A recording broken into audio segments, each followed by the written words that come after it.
محمد وعلى آل سيدنا محمد كما صليت على إبراهيم وعلى آل إبراهيم في العالمين إنك حميد مجيد.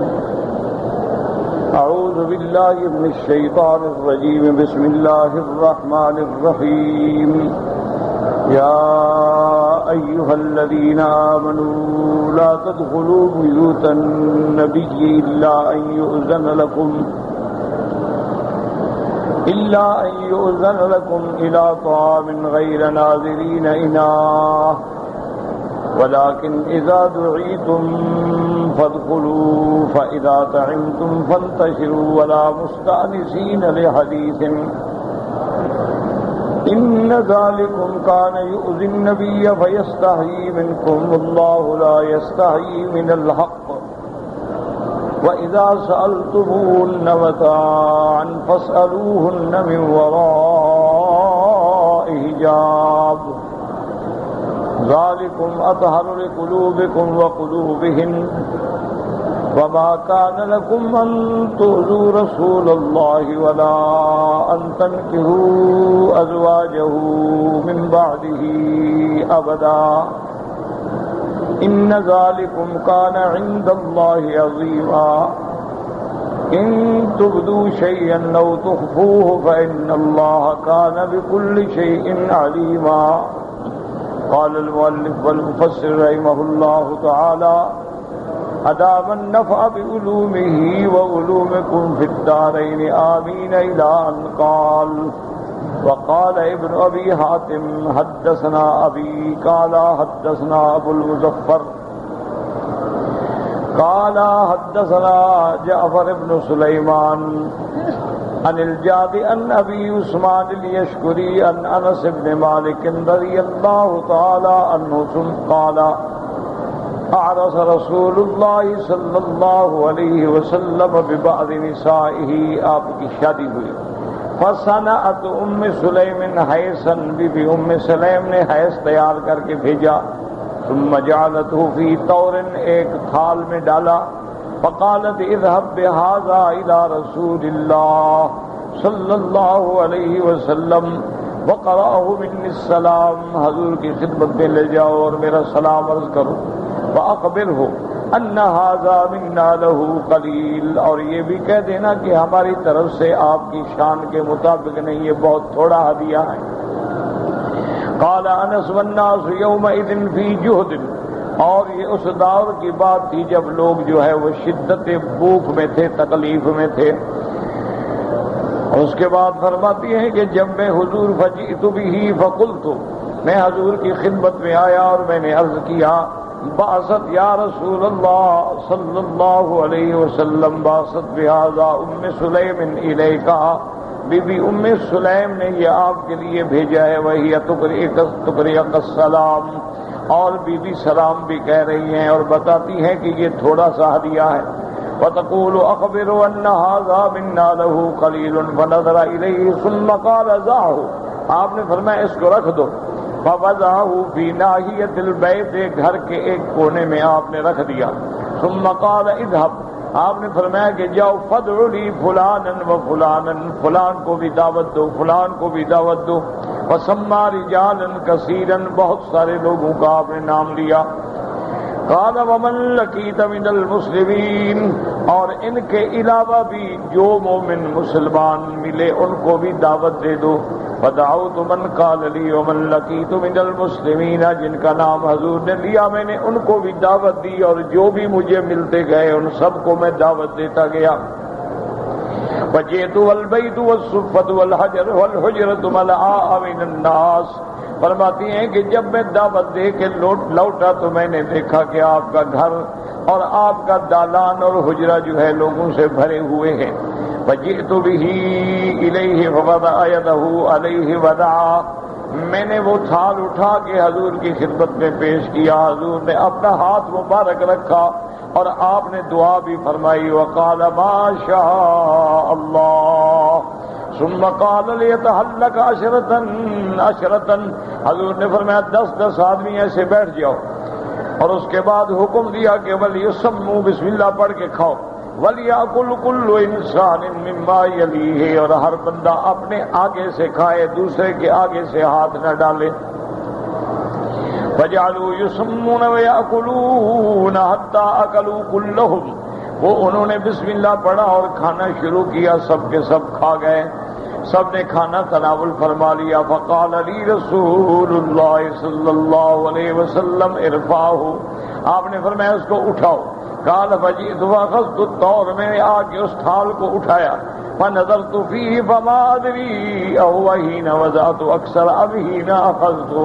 اب حضرت انس ابن مالک فرماتے ہیں کہ میں دیکھ کے حیران ہو گیا کہ میں نے جب رکھا تھا اس وقت یہ زیادہ بھرا ہوا تھا کہ اب زیادہ بھرا ہوا ہے، کہ 300 آدمی نے کھا لیا اور تھال اسی۔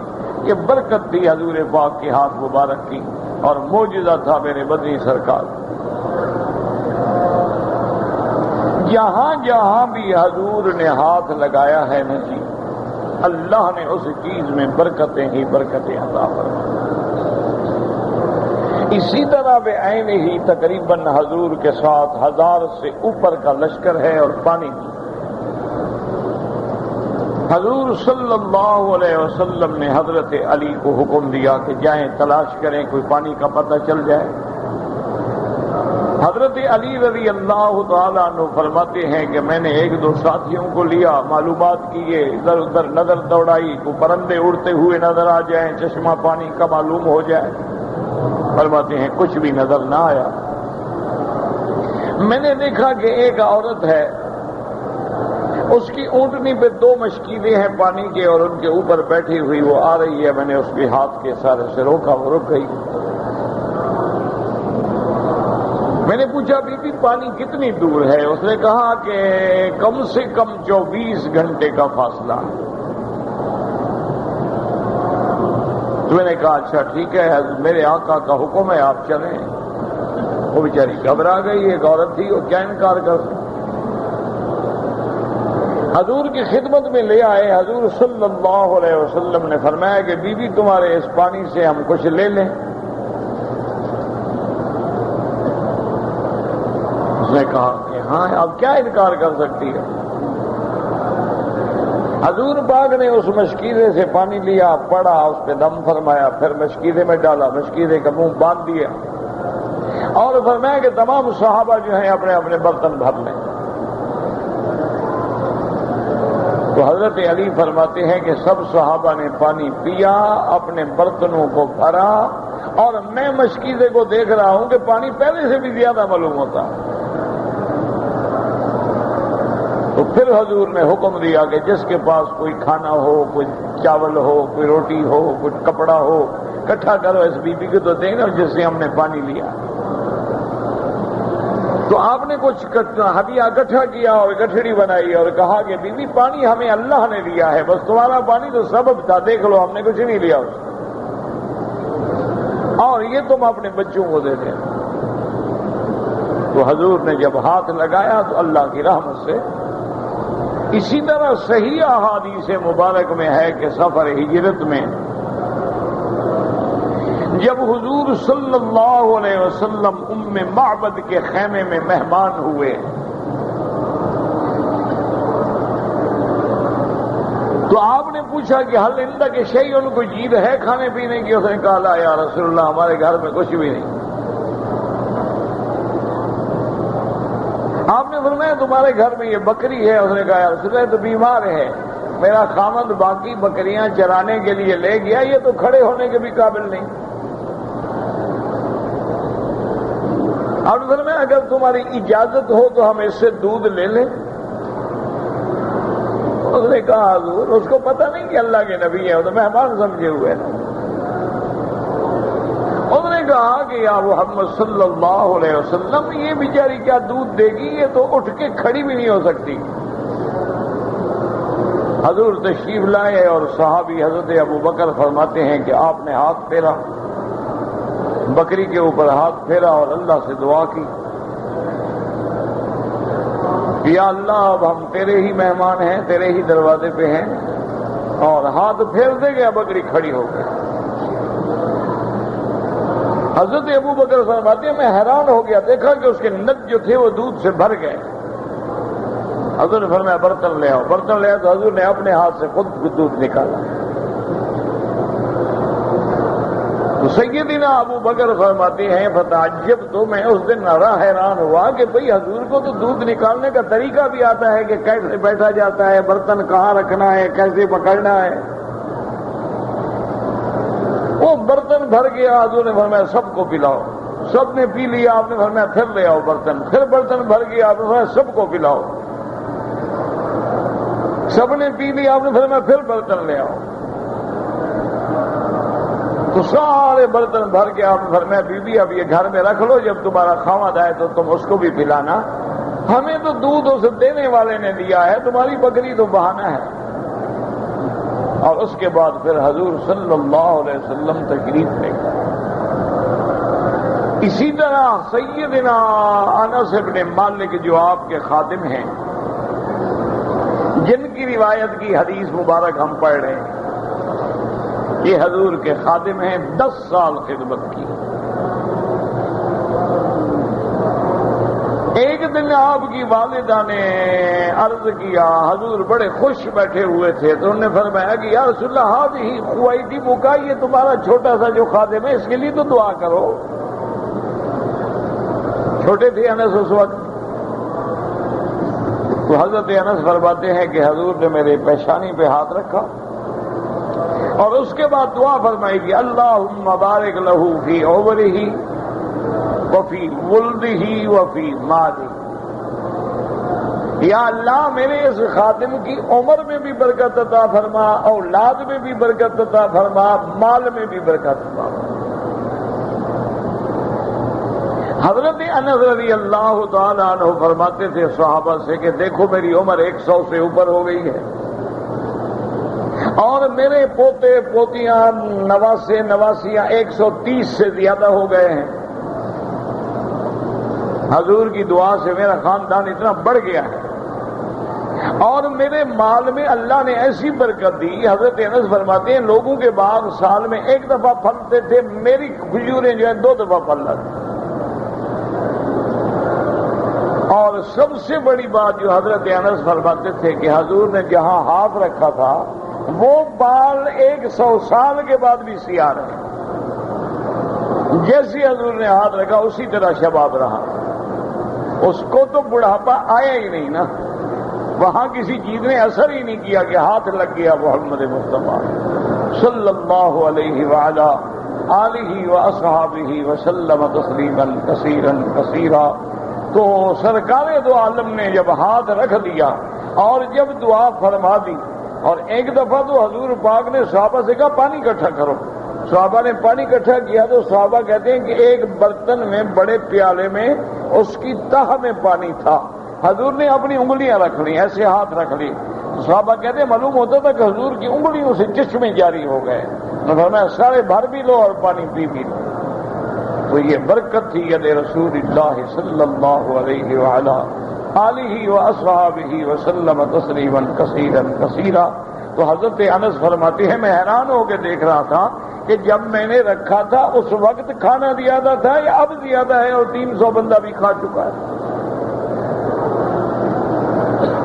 قال وتخلف رجال يتحدثون في بيت رسول الله صلى الله عليه وسلم وزوج رسول الله صلى الله عليه وسلم الذي دخل بها معهم مولية وجهها إلى الحائط۔ اب فرماتے ہیں حضرت انس کے کچھ لوگ جو تھے وہ حضور کے اس گھر میں بیٹھ کے باتوں میں مشغول ہو گئے، اور حضور کی بی بی صاحبہ بھی اس حجرے میں موجود تھی، لیکن انہوں نے دیوار کی طرف رخ کر لیا تھا۔ فَأَطَالُوا الْحَدِيثَ، انہوں نے حدیث لمبی کر دی۔ فَشُقُّوا عَلَى رَسُولِ اللَّهِ صلی اللہ علیہ وسلم وَقَانَ شَدَّ النَّاسِ حَيَانٍ۔ یہ بات حضور کو بڑی ناگوار گزری، لیکن سرکار دو عالم سراپا حیات ہے، مجسمہ حیات ہے۔ وَلَوْ أَعْلَمُوا كَانَ ذَلِكَ عَلَيْهِمْ عَزِيزًا۔ حضرت انس فرماتی ہیں کہ کاش ان کو پتہ چلتا کہ ان کا بیٹھنا حضور پہ بڑا بھاری ہے، کہ بھی گھر میں بیٹھے ہو، اب فارغ ہو گئے تو سب جائیں۔ فقام رسول اللہ صلی اللہ علیہ وسلم وسلم علی حجرہ وعلی نسائہ۔ حضور خود اس کے تشریف لے گئے اپنے بیویوں کے گھروں میں، فلما رأوه قد جاء ظنوا أنهم قد صقلوا عليه ابتدروا الباب فخرجوا. اب اس کے بعد جب آپ آئے تو ان کو بھی احساس ہوا کہ یہ ہماری غلطی ہے، حضور پاک کو ہمارا بیٹھنا جو ہے بڑا بھاری ہو گیا، وہ جلدی سے نکلے. وجاء رسول اللہ صلی اللہ علیہ وسلم حين أرخى الستر ودخل البيت وأنا في الحجرة فمكث رسول الله صلی اللہ علیہ وسلم فی بیتہ یسیرا وانزل اللہ علیہ القرآن. اور اس کے بعد حضور تشریف لے آئے اور پردہ گرا دیا گیا. اور پردہ یعنی جو دروازے پہ لٹکا ہوا تھا، پہلے دروازے بھی نہیں ہوتے تھے، بس ایک موٹا سا کاٹ ڈال دیتے تھے. وَدَخَلَ الْبَيْتَ، حضور صلی اللہ علیہ وسلم گھر میں داخل ہوئے اور میں بھی حجرے میں تھا. تھوڑی دیر گزری، اللہ کا قرآن نازل ہوا. فخرجوا يتلو هذه الآية. اب جب حضور اپنے گھر سے باہر آئے تو یہ آیت تلاوت فرمائی، یا ایھا الذین آمنوا لا تدخلوا بیوت النبی الا ان یؤذن لکم. قال انس فقراهن على قبل الناس وانا احدث الناس بهن احدا. اس روایت کے سب سے زیادہ جاننے والا، قریب کے جاننے والا میں ہوں. وقد رواه مسلم والترمذی والنسائی جميعا عن قتيبة. امام مسلم، امام ترمذی، امام نسائی نے بھی عن قتيبة عن جعفر بن سلیمان بھی. وقال الترمذی حسن صحیح. امام ترمذی فرماتی ہیں کہ یہ حدیث مبارک جو ہے بعض طرق سے درجہ حسن پہ پہنچتی ہے، لیکن بعض طرق سے درجہ صحیحت پہ. وعلق البخاری فی کتاب النکاح. امام بخاری رحمۃ اللہ علیہ نے کتاب النکاح میں تعلیقاً ذکر فرمایا ہے. وقال ابراہیم بن طہمان عن الجعد ابی عثمان عن انس وذکر نحوه.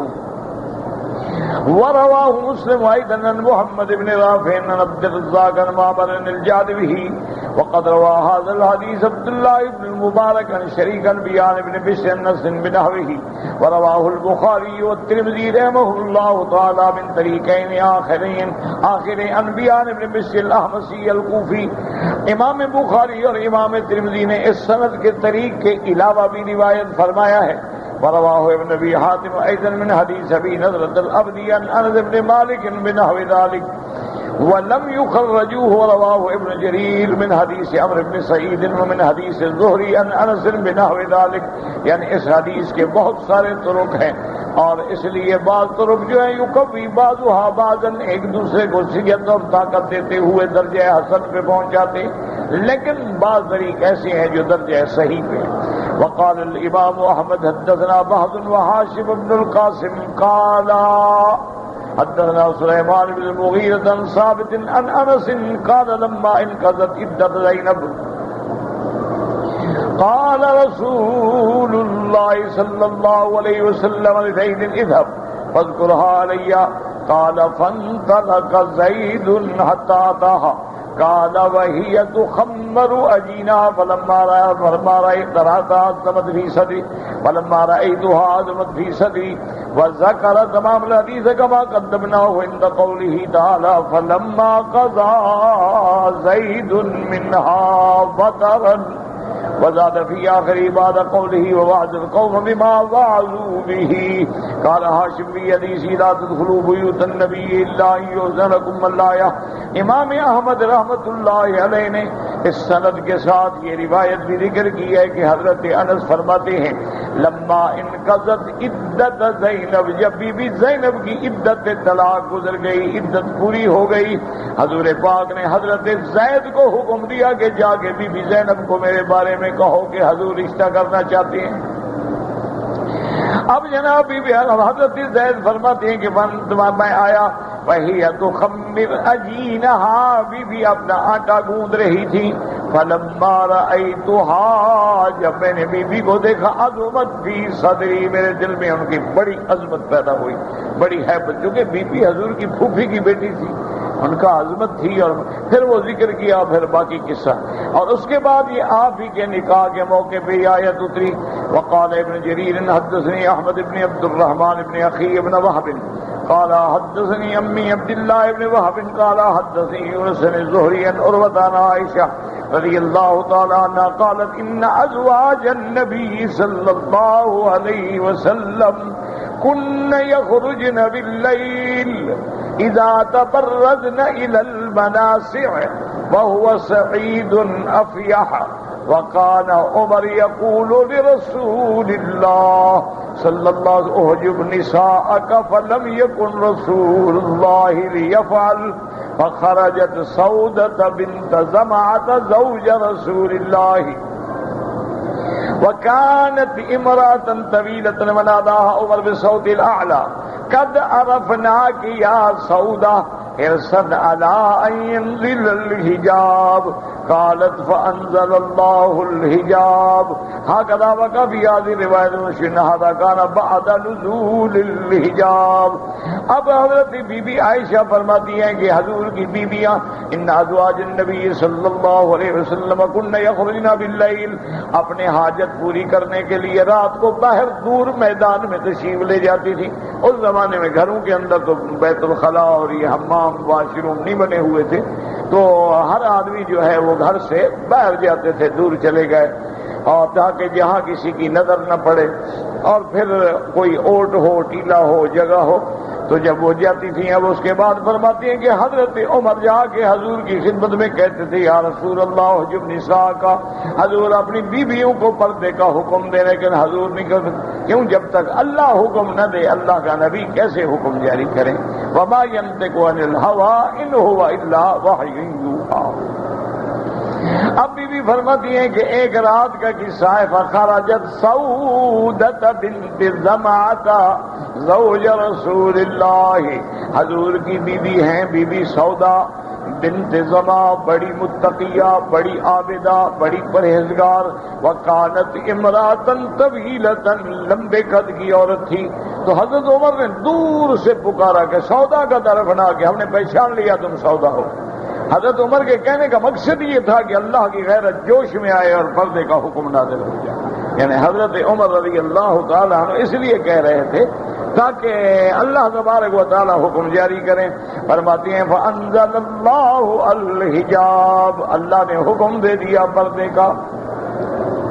تو بعض علماء فرماتے ہیں کہ یہ سبب ہے، اور بعض فرماتے ہیں کہ وہ بی بی زینب والا واقعہ سب اصل میں یہ بھی ہے وہ بھی ہے، کوئی بعید نہیں. حضرت عمر بھی کہتے تھے اور وہ واقعہ بھی پیش آ گیا. وقبا رواه الامام احمد البخاری ومسلم حدیث نبی عائشہ رضی اللہ تعالی عنہ قالت خرجت سودۃ بعد ما ضرب الحجاب لحاجتها. بی بی سودا اپنے غرض کے لیے باہر نکلی گھر سے، لیکن اس روایت میں ہے کہ بعد ما نزل الحجاب، جب پردے کا حکم آ چکا تھا. اس لیے حضرت عمر نے پکارا کہ پردے کا حکم آ گیا تو تم بغیر چادر کے کیسے جا رہی؟ وَكَانَتْ امرأة جسیمة، بی بی بڑی بھاری عورت تھی. لا تخفى على من يعرفها، بی بی اپنے بت قد سے جو جاننے والا ہو چھپ نہیں سکتی تھی، پتہ لگ جاتا تھا کہ بی بی سودا جا رہی ہے. فرآها عمر بن الخطاب رضی اللہ تعالی فقال یا سودۃ اما واللہ ما تخفینی علینا فانظری کیف تخرجین. حضرت عمر نے کہا بی بی تم جیسے بھی نکلو ہم پہچان لیتے ہیں کہ بی بی سودا ہے. قالت فانكفأت راجية ورسول الله في بيتي وإنه ليتعشى وفي يده عرق. اب بی بی غصے میں واپس آئیں، اور بی بی عائشہ فرماتی ہیں حضور اس وقت میرے گھر میں تھے اور رات کا کھانا تناول فرما رہے تھے، اور آپ کے ہاتھ میں ایک بوٹی مبارک تھی جس کو آپ تناول فرما رہے تھے. فدخلت وقالت یا رسول اللہ صلی اللہ علیہ وسلم انی خرجت لبعض حاجتی فقال لی عمر کذا وکذا. قالت فأوحى الله إليه ثم رفع عنه وإن العرق في يده ما وضعه فقال إنه قد أذن لكن أن تخرجن لحاجتكن. اب بی بی نے آ کے شکایت کی کہ یا رسول اللہ حضرت عمر نے مجھے یہ کہا. اللہ نے فوراً وحی بھیج دی اور آیت حجاب نازل ہو گئی. ابھی حضور کے ہاتھ میں وہ کھانا جو تناول فرما رہے تھے وہ بوٹی بھی آپ کے ہاتھ میں تھی، لیکن اس کے ساتھ حضور نے یہ بھی بتا دیا کہ انہ قد اذن لکن ان تخرجن لحاجتکن، اللہ نے عورتوں کو اجازت دی ہے کہ کوئی مجبوری ہے، ضرورت ہے، حالات ہیں تو اپنے گھر سے باہر جا سکتی ہے۔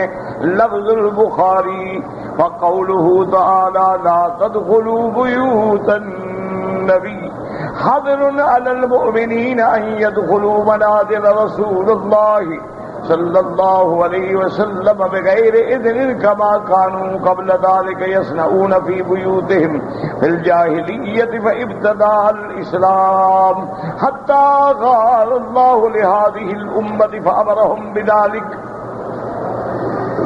وذلك من اکرامه تعالی هذه الامة، ولہذا قال رسول اللہ صلی اللہ علیہ وسلم ایاکم والدخول علی النساء الحدیث۔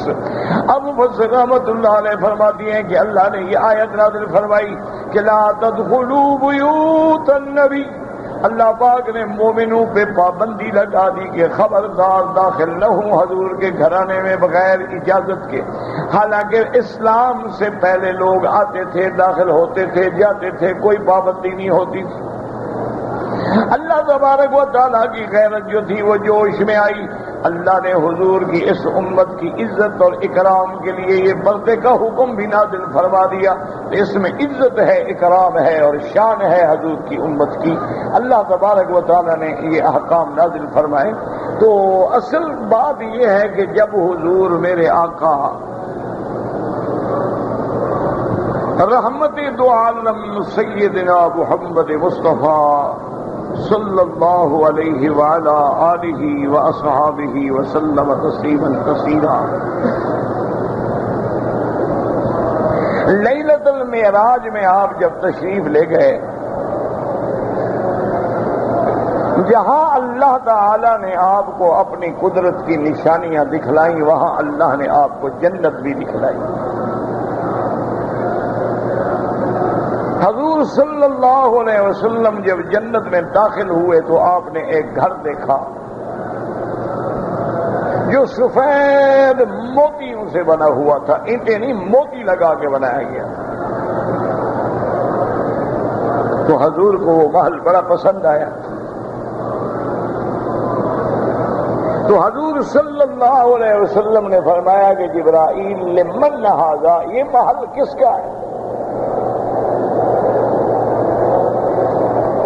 ایک روایت میں تو یوں آتا ہے کہ جبریل علیہ السلام نے بھی حضور کو خوش کرنے کے لیے اور سوال میں ایک مزید شوق پیدا کرنے کے لیے کہا کہ یا رسول اللہ رجل من امتک، آپ کی امت کا ایک آدمی، آپ نے فرمایا میری ہی امت ہے نا۔ تو حضرت جبریل نے کہا یا رسول اللہ رجل قرشی من امتک، آپ کی امت میں سے ایک آدمی اور ہے بھی قریشی۔ آپ نے فرمایا انا من قریش، میں بھی تو قریشی ہوں۔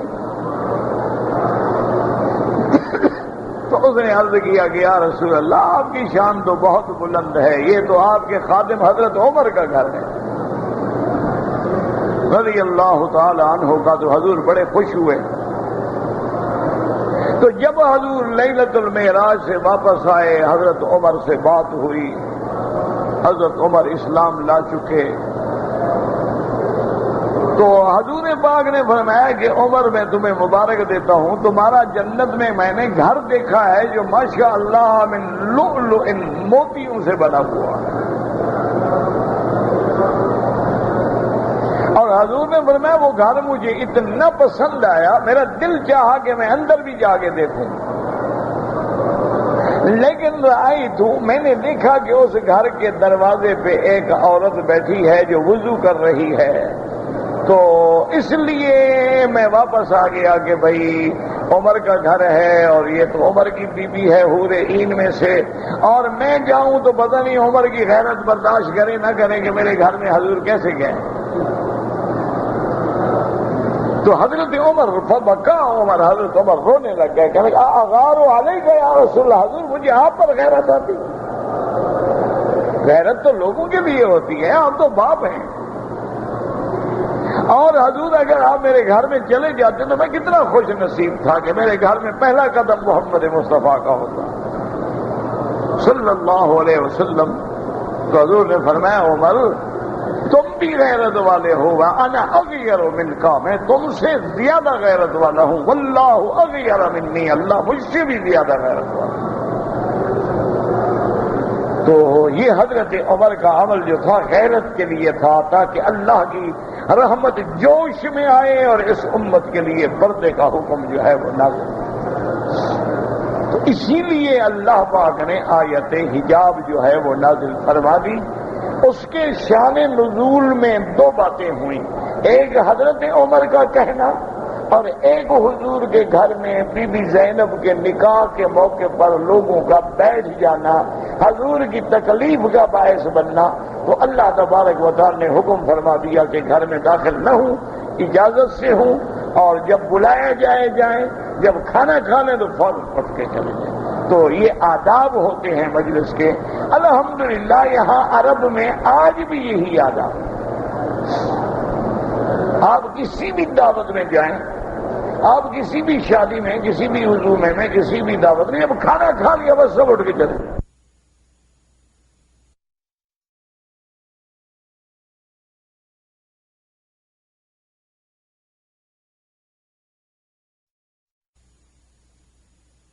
ایسی ہے کہ جہاں گھر والوں کو کوئی حرج نہیں ہوتا، مثلاً جیسے آج کل دعوتیں ہوتی ہیں، بھی شادی گھر ہے، کمیونٹی ہال ہے، کانفرنس ہال ہے، بڑے بڑے لان ہیں، وہاں شامیانے لگ جاتے ہیں، وہ گھر تو نہیں ہے نا،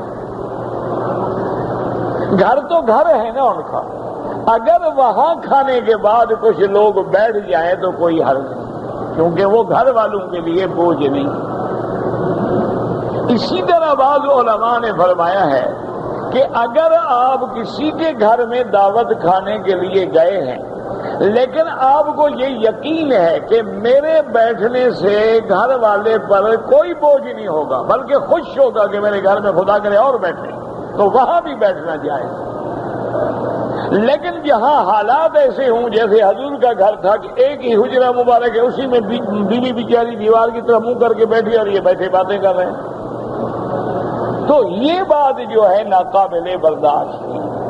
لیکن آج کل جیسے اللہ نے سب کو بڑے گھر دیے ہیں، خواتین کا گھر کمرہ الگ ہے، مجلس بیٹھنے والوں کی الگ ہے، مردوں کی مجلسیں الگ ہیں، خواتین کی مجالس جو ہیں وہ الگ ہیں، اور پردے کا بھی بہترین انتظام ہوتا ہے، اور گھر والا بھی آنے والے مہمان سے خوش ہے کہ خدا کرے اور کچھ دیر بیٹھے، تو وہاں بیٹھنا کی اجازت ہے، منع نہیں۔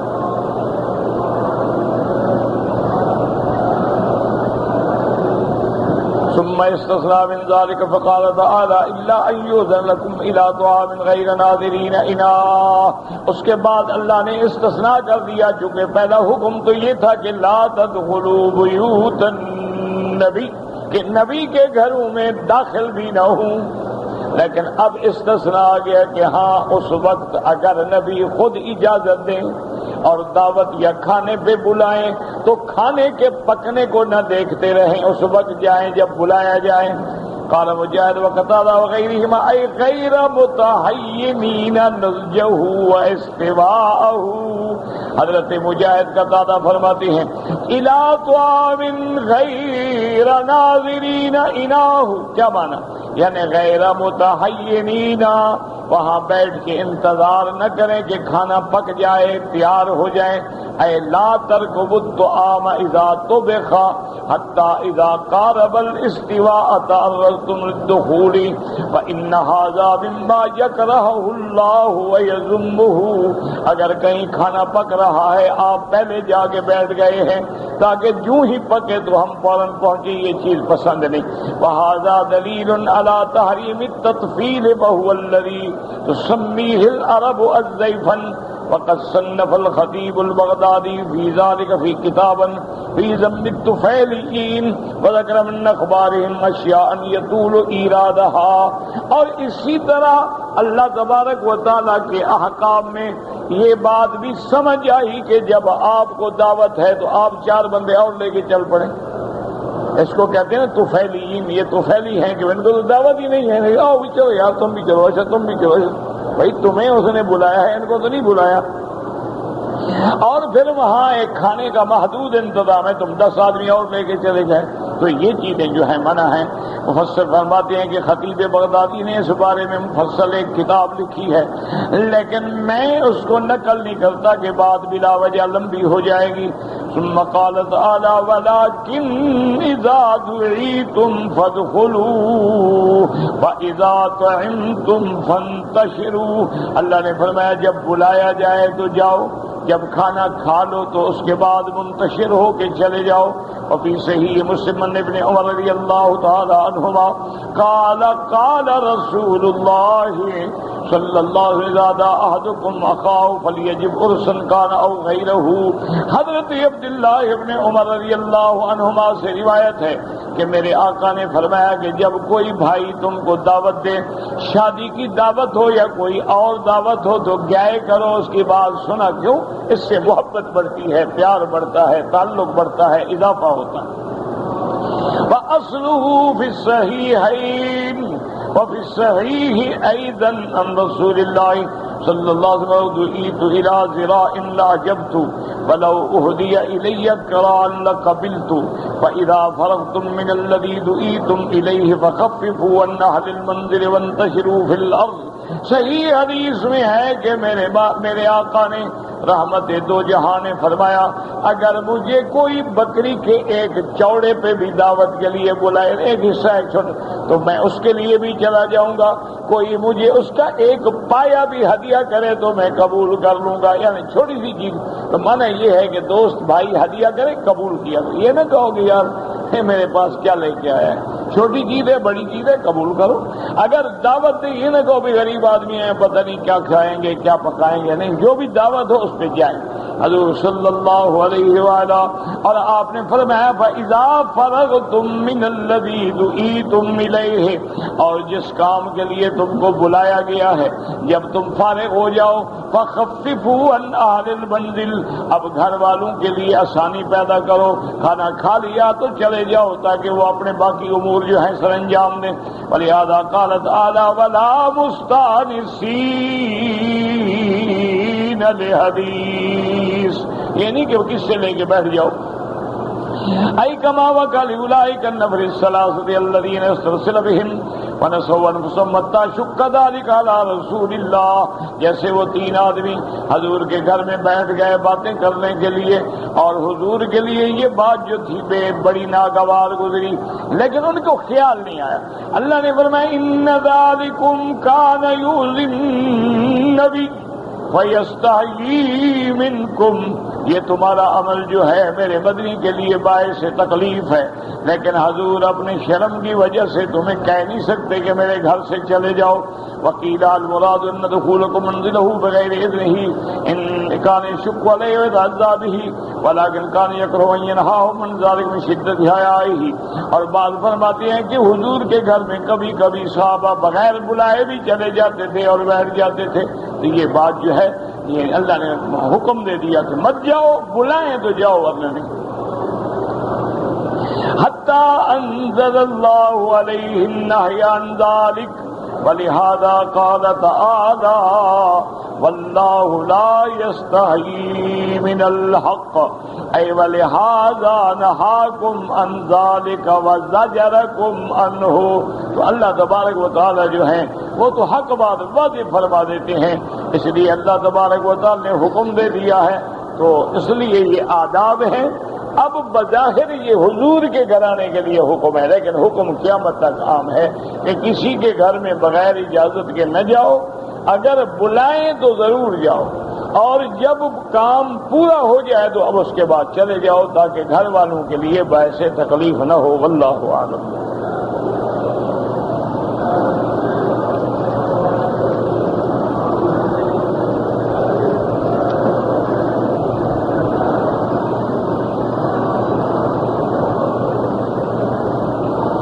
اگر کوئی آدمی حضور پاک کا ارشاد ہے کہ افضل تو یہ ہے کہ آدمی شلوار ہے، پاجامہ ہے، لنگی ہے، چادر ہے، وہ نصف پنڈلی پہ ہو، آدھی پنڈلی، یہ سب سے افضل۔ لیکن حضور نے فرمایا کہ اگر اس سے بھی تم نیچے کپڑا پہننا چاہتے ہو تو پھر ٹخنوں کے اوپر ہو، ٹخنے اس سے نہ چھپ جائیں، یعنی اتنا نیچے نہ ہو کہ ٹخنے چھپ جائیں، ٹخنے کے اوپر۔ اگر ٹخنے چھپ جائیں تو حضور نے بڑی سخت بد دعا کی، فرمایا ویل للعقاب، آپ نے فرمایا جو ایسا کرتے ہیں ان کے لیے جہنم۔ اتنی بڑی بد دعا جو ہے وہ اللہ کے نبی کی زبان سے۔ تو اسی لیے فقہا نے بھی لکھا ہے کہ اگر اس طرح کپڑا ہے مردوں کا تو ان کی نماز مکروہ ہو جائے گا۔ یہ حکم ہے مردوں کے لیے، یاد رکھو کہ مرد کی پاجامہ ہے، شلوار ہے، لنگی ہے، چادر ہے، ٹخنوں سے نیچے ہو، اوپر ہو، نیچے نہ ہو۔ عورت کے لیے حکم ہے کہ عورت کا کپڑا جو ہے اس کے پاؤں سے بھی نیچے ہو، تاکہ اس کا چلتے ہوئے پاؤں بھی نظر نہ آئے۔ حتیٰ کہ امام مالک، امام شافعی، امام احمد ابن حنبل رحمت اللہ علیہ کے نزدیک تو عورت کے ہاتھ بھی، چہرہ بھی اور پاؤں بھی ستر میں داخل ہے، فرماتے ہر حال میں چھپائے۔ وہ فرماتے ہیں ان کو کسی حال میں عورت ظاہر نہیں کر سکتی، جیسے ستر نہیں ظاہر کیا جا سکتا تو یہ ستر میں داخل ہے۔ امام ابو حنیفہ کے نزدیک یہ ہے کہ اگر خوف فتنہ ہے تو پھر تو ہر حال میں چھپایا جائے، اگر خوف فتنہ نہیں ہے، جیسے نماز پڑھی ہے، سب لوگ نماز میں ہیں، چہرہ کھلا ہے، ہاتھ کھلے ہیں، تو کوئی حرج نہیں، کیونکہ نماز جو ہے ایک سکون ہے، عبادت ہے، اللہ کی طرف متوجہ ہے ہر آدمی۔ تو اگر اس وقت پاؤں پہ کپڑا نہ ہو، عورت کے ہاتھ پہ نہ ہو یا چہرے پہ نہ ہو تو جائز ہے، لیکن باقی اماں فرماتے ہیں کہ نہیں، ہر حال میں ستر میں داخل ہے۔ ہاں اللہ نماز کی حالت میں یا ضرورت کی حالت میں وہ بھی جائز سمجھتے ہیں۔ تو بہرحال کہنے کا مقصد یہ تھا کہ عورت کا کپڑا پاؤں سے بھی نیچے ہو اور مرد کا جو ہے کم از کم ٹخنے سے اوپر ہو۔ لیکن آج بدقسمتی یہ ہے کہ دونوں میں دوڑ آ گئی ہے، مردوں کے کپڑے نیچے ہوتے جا رہے ہیں، عورت کے اونچے ہوتے جا رہے ہیں، پتہ نہیں کہاں پہنچتے ہیں۔ انا للہ و انا الیہ راجعون۔ اور آدمی کیا کہہ سکتا ہے، یعنی مرد کا فیشن یہ ہو گیا کہ شلوار کا پینچا جو ہے وہ جوتے کے اندر ہوتا ہے، آدھا پاؤں جوتے کے اندر ہوتا ہے، اور اللہ کی نعمت کپڑے کو بھی برباد کر رہا ہے، لیکن بڑے آدمی ہونے کی دلیل ہے۔ اور عورتوں کے کپڑے جو ہیں وہ اب منی اسکرٹ تک جا پہنچے اور نکر تک جا پہنچے، اور مولوی شلوار آ گئی اور مولوی پاجامے آ گئے، جس سے آدھی پنڈلی سے بھی اوپر چلے گئے۔ انا للہ و انا الیہ راجعون۔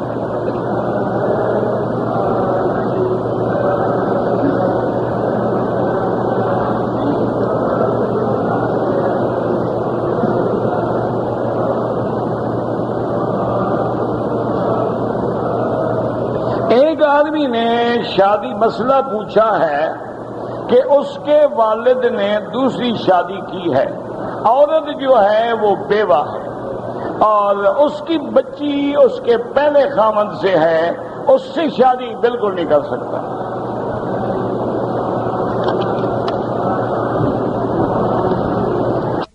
ہماری ڈپٹی جو ہے وہ حرم میں ہے، لیکن میری فیملی جو ہے وہ جدے میں ہے، اس سال ہم حج کرنا نہیں چاہتے، تو اگر ہم جدے سے احرام باندھ کے عمرہ کریں بالکل کرو، کوئی منع نہیں۔ صرف عمرہ 5 دن کے لیے منع ہوتا ہے، 8، 9، 10، 11، 12 ان 5 دنوں میں آپ عمرہ نہیں کر سکتے، اس کے علاوہ سارا سال عمرہ کریں، جتنا مرضی آئے عمرہ کریں، عمرہ تو نفلی عبادت ہے۔ لیکن ایک بات کا خیال رکھا کریں کہ عمرہ ایک کریں گے یا دوسرا کریں گے یا تیسرا، ہر حال میں سر منڈوانا ہوگا، بال ہوں یا بال نہ ہوں۔ اسی لیے صحابہ یہ کرتے تھے کہ عمرے کا شوق ہوتا تھا، انتظار کرتے تھے بھی کچھ بال نکل آئے، پھر ایسے اس طرح نہیں، جو عمرہ کر لیا اس طرح بھی پھروا دیا۔ تو اس لیے علماء فرماتے ہیں کہ اگر آپ نے حج نہیں کرنا ہے، جب چاہے عمرہ کریں، صرف 5 دن نہیں کر سکتے۔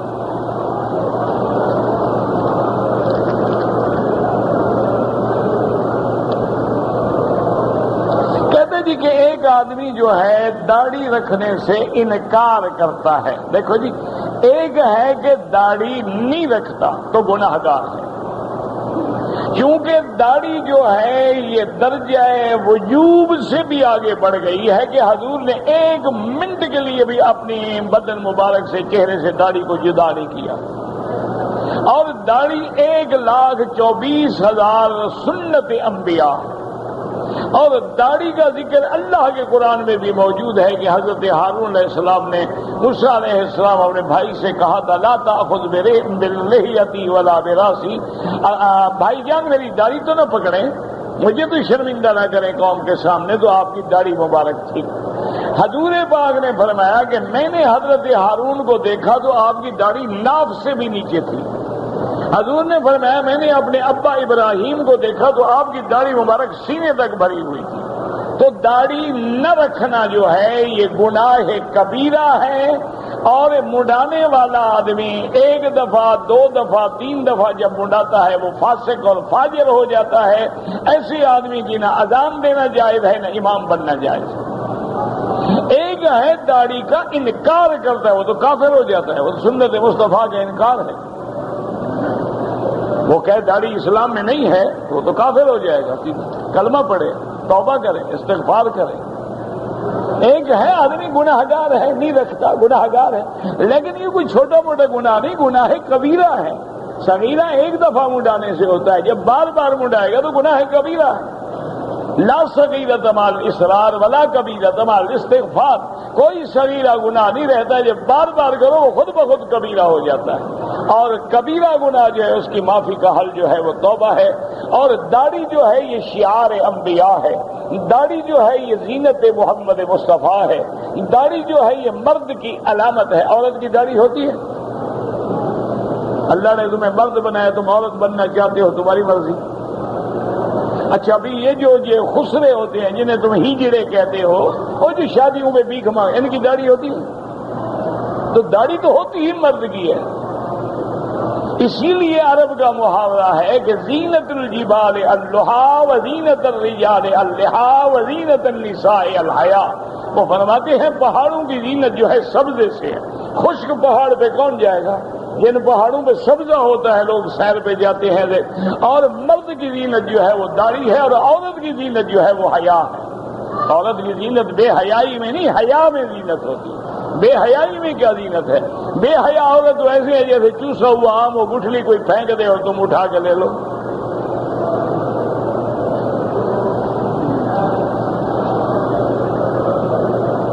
کہتے جی کہ حضور کی زیارت کے لیے میرا بھائی بات یہ ہے کہ حضور کی زیارت ہوتی ہے، اللہ والوں کو نصیب بھی ہوتی ہے۔ بعض خوش نصیب لوگ ہیں جن کو بار بار بھی نصیب ہوتی ہے۔ اس کا طریقہ یہ ہے کہ کثرت سے درود شریف پڑھ۔ سب سے افضل درود جو ہے وہ درود ہے جو آپ نماز میں پڑھتے ہیں، جتنا ہو سکے۔ لیکن درود شریف پڑھنے کا یہ طریقہ نہیں ہوتا پتہ ہی کیا پڑھ رہا ہوں، یہ درود نہیں ہے، یہ تو مذاق ہے۔ درود پڑھنے کا طریقہ یہ ہے کہ باوضو ہوں، ادب ہو، علیحدہ بیٹھیں خشوع کے ساتھ، اور پورے ذوق سے پڑھیں کہ اللہم صلی علی محمد۔ تو جتنا کثرت سے درود پڑھیں گے انشاءاللہ ثم انشاءاللہ حضور کی زیارت ہو جائے گی۔ بعض علماء نے لکھا ہے کہ آدمی حرام سے توبہ کرے، گناہوں سے توبہ کرے، رزق حرام سے بچے، اور کثرت سے درود پڑھے، اور روزانہ اللہ سے دعا بھی کرے کہ یا اللہ مجھے حضور پاک کی زیارت نصیب فرما، تو یہ بھی عمل ہے۔ اور بعض علماء نے یہ بھی لکھا ہے کہ اللہم صلی علی سیدنا محمد النبی الامی وعلی آلہ واصحابہ وبارک وسلم، اگر اس درود کو کثرت سے پڑھے تو پھر بھی زیارت ہوتی ہے۔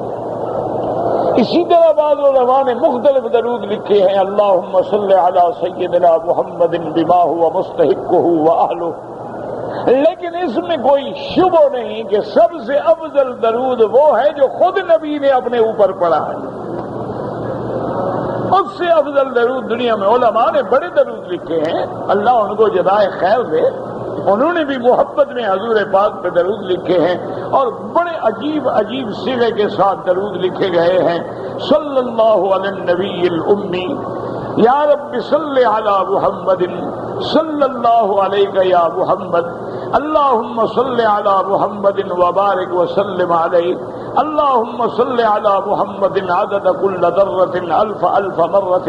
اور لاکھوں درود ہے، لیکن افضل اعلی اولا جو ہے اللہم صلی علی محمد وعلی آل محمد کما صلیت علی ابراہیم وعلی آل ابراہیم فی العالمین وبارک علی محمد وعلی آل محمد کما بارکت علی ابراہیم وعلی آل ابراہیم فی العالمین انک حمید مجید. یہ سب سے افضل ہے، تو آپ اس کو پڑھیں، انشاءاللہ تبارک و تعالی زیارت نصیب ہو جائے گی.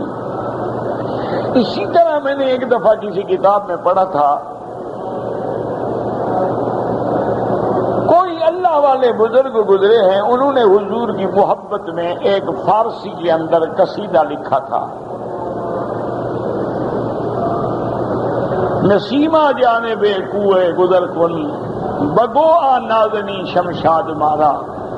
مجھے فارسی آتی نہیں، میں نے فارسی پڑھی نہیں، کیونکہ میں مکے میں پیدا ہوا، یہاں پڑھا، یہاں فارسی ہوتی نہیں تھی، تو اس لیے فارسی مجھے آتی. ویسے بھی میں جاہل آدمی اور کیا آتا ہے، لیکن فارسی تو بالکل بھی نہیں آتی.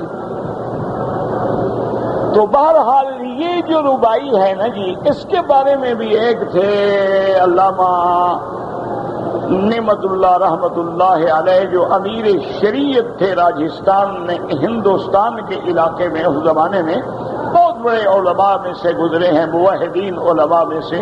تو انہوں نے یہ محبت میں لکھا تھا، تو اس کے بارے میں بھی لوگ کہتے ہیں جو بار بار پڑھتا ہے اس کو زیارت ہو جاتی ہے. اللہ عالم. بہرحال زیارت کا طریقہ جو ہے اتباع رسول اللہ، زیارت کا طریقہ یہ ہے کثرت الصلاۃ علی رسول اللہ. زیارت کا طریقہ کیا ہے؟ اتباع سنت رسول اللہ صلی اللہ علیہ وسلم.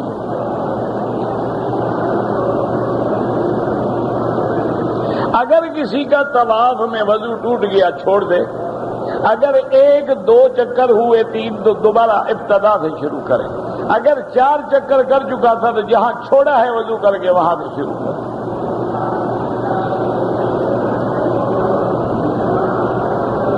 والدین کی رضامندی کے بغیر شادی نہ کریں لڑکا لڑکی، کیونکہ لڑکا لڑکی دل سے سوچتے ہیں، والدین عقل سے سوچتے ہیں، اور دل کے سودے جو ہیں نا اکثر انشاءاللہ تباہی پہ منتج ہوتے ہیں.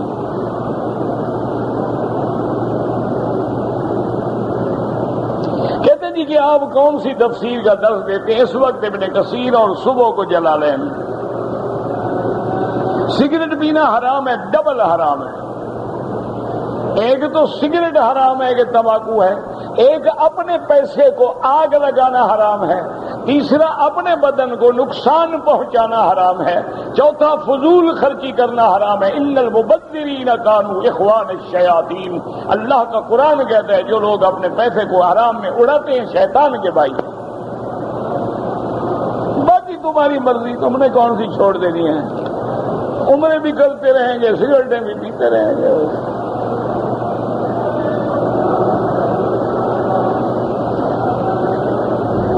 میں نے عمرہ کیا ہے، لیکن صفا مروہ کے لیے جب جا رہا تھا تو نامہ استلام نہیں کیا، کوئی حرج نہیں. سنا یا بدعت سیئہ لکھنا بھی نہیں آتا تو سوال کیوں کرتے ہو؟ جب آپ کو اللہ کی رحمت سے بدعت سیئہ لکھنا بھی نہیں آتا، سعدین لکھ دیا ہے، بدعت حسنہ اور بیعت بدعت سیئتین. ایک ہے حسنہ، ایک ہے سیئہ. یاد رکھیں بدعت کا لغوی معنی ہوتا ہے نئی چیز شروع کرنا، یہ معنی ہے. اور ایک ہے بدعت جو سنت کے خلاف ہو. سنت وہ تو بدعت ہے، وہ تو ہر حال میں سیئہ ہے.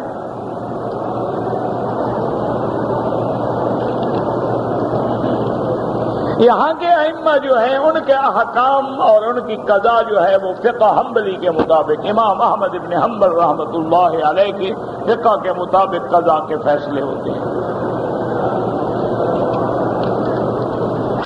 افطار کے وقت میں رمضان کے اندر جو لوگ کھجوریں اور کھانا اور چیزیں دیتے ہیں سبیل میں، وہ امیر آدمی بھی لے سکتا ہے، ہاں لے سکتا ہے، وہ زکوٰۃ نہیں ہوتی، وہ تو ہدیہ ہوتا ہے آنے والوں کے لیے۔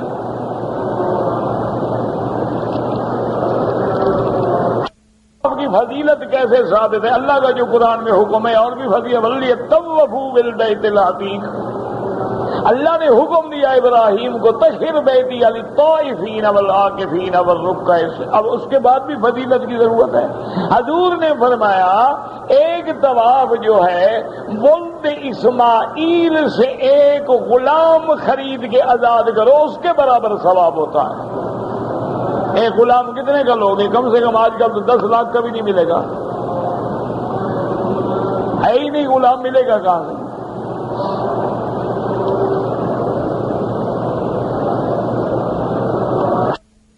بیت العقبہ جو ہے وہ مسجد عقبہ میں، یہ وادی عقبہ ہے جہاں جمرۃ العقبہ ہے، اس سے پہلے وہ مسجد کی جگہ تھی جہاں مدینے والوں نے حضور کے ہاتھ میں بیعت کی۔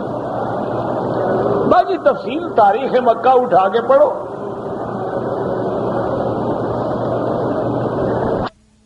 کل خانی کا بڑا رواج ہے، آپ کے ہاں ہے ہی خانی کا رواج، اور ہے کیا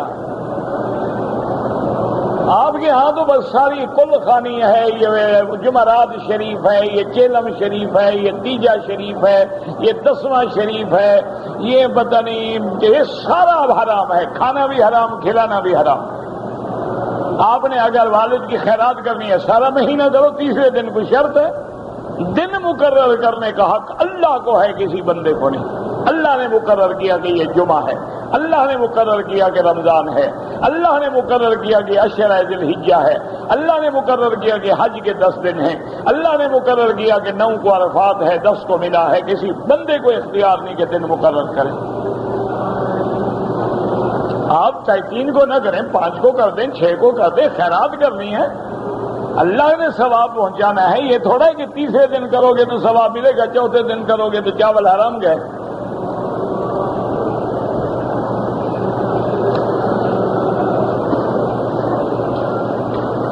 ہم نے عصر کے بعد طواف کیا اور اس کی 2 رکعت جو ہے ہم نے مغرب کے بعد پڑھی، ٹھیک ہے، کوئی بات نہیں، مغرب کے بعد پڑھنے میں تو کسی کا اختلاف ہی نہیں نا۔